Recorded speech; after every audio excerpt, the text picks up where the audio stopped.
Hi everyone, welcome to TVnglish YouTube channel. We gather up practical and interesting English phrases from different TV shows and movies to explain the meaning of and how you can use them in different sentences. And then you get to use them in your everyday life with your friends and family or in an educational or business setting. So hit subscribe below because we have hundreds and hundreds of phrases to teach you and we don't want you to miss a single one.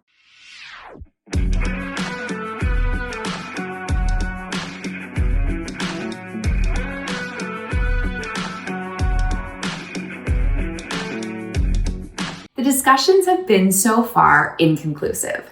In this sentence, we're just going to look at the word inconclusive. Inconclusive means we don't have any answers. We haven't found the solution yet. There haven't been any conclusions. The word inconclusive is fairly formal, so it might be something that you want to try out at work or in a professional setting, rather with your family and friends. The next sentence is, you know what? Cut the attitude. We're going to look at just cut the attitude. Cut the attitude is used in a situation where someone is being rude to you or being mean and you want them to stop. You can say, cut the attitude. It's a pretty aggressive move. You probably only want to use it when you're feeling quite angry because otherwise the person might take offense. I think this sentence is really cool. The sentence is, he has a flexible relationship with truth. So this sentence basically means that the person they're talking about is a liar. He has a flexible relationship with truth, which means that he basically he can tell the truth, he cannot tell the truth. He kind of does whatever he wants. He lies. We persuaded them to consider other options. We're going to look at the word persuaded in this sentence. To persuade somebody is to talk to them and make them think that what you're saying is a good idea, is to convince them. So in this phrase, we persuaded them to consider other options. We had a conversation with them and told them things that made them think, yeah, I should probably consider other options. This next sentence is, it's not a good situation. I'm barely keeping my head above water. So the phrase we're going to look at within this sentence is, I'm barely keeping my head above water. This phrase comes from the idea of swimming and struggling to keep your head up.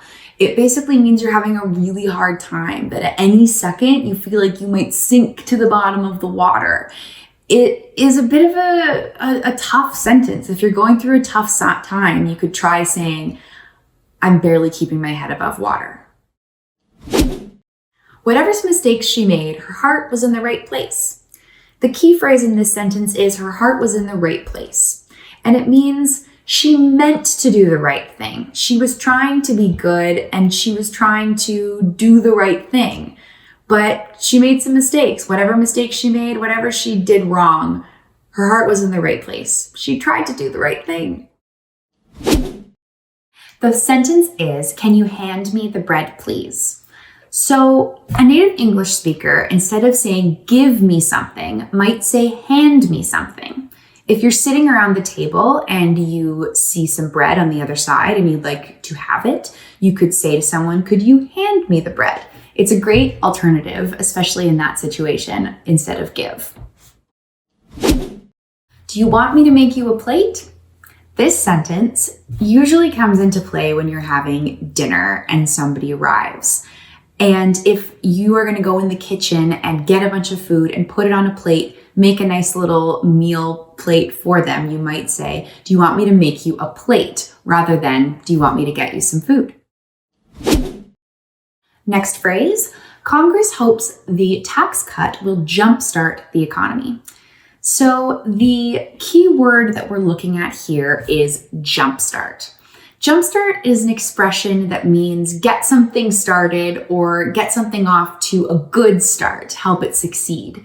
And the phrase comes from jumpstart a car, which is when a car's battery has died, you attach some cables to it to give it a little extra electricity so that it'll work again. So basically, it's helping something get started successfully, jumpstarting. The next sentence is, we have a very narrow window here. We have a very narrow window here refers to a window of time. So we have a very small period of time in which to accomplish this. We have a very narrow window here is a good alternative phrase to saying we don't have a lot of time. Thank you so much for coming to practice your English with us, and click subscribe below if you'd like to see more videos like this one. We're always looking up new phrases from TV shows and movies, so come back soon.